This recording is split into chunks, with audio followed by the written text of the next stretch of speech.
নমস্কাৰ এছপিএনখন সকলোকে job master Assam চেনেলটোলৈ স্বাগতম জনাইছো। আশা কৰোঁ সকলোৰে ভাল। অসম পেট্ৰকেমিকেল লিমিটেড নতুনকৈ 17টা পদ মুকলি হৈছে। আহকচোন পদখিনিৰ বিষয়ে বিতংভাৱে আলোচনা কৰোঁ। ভিডিঅ'টো আপোনালোকে অলপো স্কিপ নকৰাকৈ শেষলৈকে চাব, তেতিয়াহে ভালদৰে বুজিব পাৰিব এই পদখিনি আমি কোৱালিফিকেশ্যন কিমান লাগিব, জবৰ লোকেশ্যন ক'ত হ'ব, চেলাৰী কিমান হ'ব।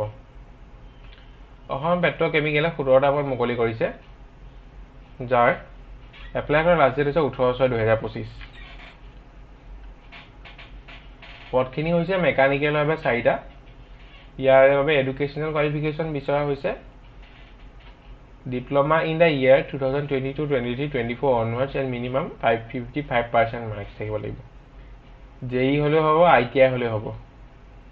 মেকানিকেলৰ বাবে 4টা, ইলেক্ট্ৰিকেলৰ বাবে 4টা, ইনষ্ট্ৰুমেণ্টেশ্যনৰ বাবে 4টা, চিভিলৰ বাবে 1টা আৰু কেমিকেলৰ বাবে 4টা। সকলোখিনিৰ বাবে কোৱালিফিকেশ্যন একেই বিচৰা হৈছে। আৰু মান্থলি ষ্টিপেণ্ড আপোনালোকে পাব ITI ডিপ্ল'মা হ'ল্ডাৰে 7,000 টকা আৰু ডিপ্ল'মা ইন ইঞ্জিনিয়াৰিং হ'ল্ডাৰে পাব 8,000 টকা। লোকেশ্যনটো হৈছে নামৰূপ অৰ বৈতামাৰী। এপেৰেণ্টিক ট্ৰেইনিং হৈছে 1 বছৰৰ। সকলোৰে এপ্লিকেশ্যনৰ লাষ্ট ডেট হৈছে 18 তাৰিখৰ ভিতৰত। আপোনালোকে http://nutseducation.gov.in গৈ পেলাই আপোনালোকে এপ্লিকেশ্যন ফিল কৰিব লাগিব। ডকুমেণ্ট ৰিকুৱায়াৰ হ'ব 10ৰ মাৰ্কশ্বিট আৰু পাছ চাৰ্টিফিকেট, 12ৰ মাৰ্কশ্বিট আৰু পাছ চাৰ্টিফিকেট, ডিপ্ল'মা মাৰ্কশ্বিট লাগিব, লগতে পাছ চাৰ্টিফিকেট, বায়'ডাটা লাগিব, Annexure 1 লাগিব, বেংক পাছবুকৰ কপি লাগিব, এড্ৰেছ প্ৰুফ লাগিব, আধাৰ কাৰ্ডৰ, পান কাৰ্ডৰ কপি লাগিব, পাছপৰ্ট চাইজ ফটোগ্ৰাফ কালাৰ লাগিব, কাষ্ট চাৰ্টিফিকেট লাগিব, মেডিকেল ফিটনেছ চাৰ্টিফিকেট লাগিব, গভ বা ডক্টৰে ৰিকগনাইজ কৰা। আৰু যদি আপোনালোকৰ কিবা ডাউট থাকে আপোনালোকে লগত এই জিমেইলটোত আপোনালোকে মেইল কৰি সুধিব পাৰিব।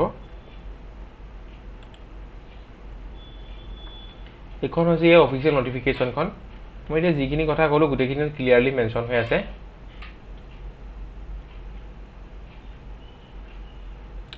এপ্ৰেণ্টিছ হিচাপে এইটো যথেষ্ট ভাল পদ হয়। ইয়াত আপোনালোকে যোগদান কৰাৰ পিছত যেতিয়া পেট্ৰকেমিকেল লিমিটেডত পাৰ্মানেণ্ট পষ্ট ওলাব, তাৰ বাবে আপোনালোকে এপ্লাই কৰিলে আপোনালোকক বেছি প্ৰিফাৰেঞ্চ দিব।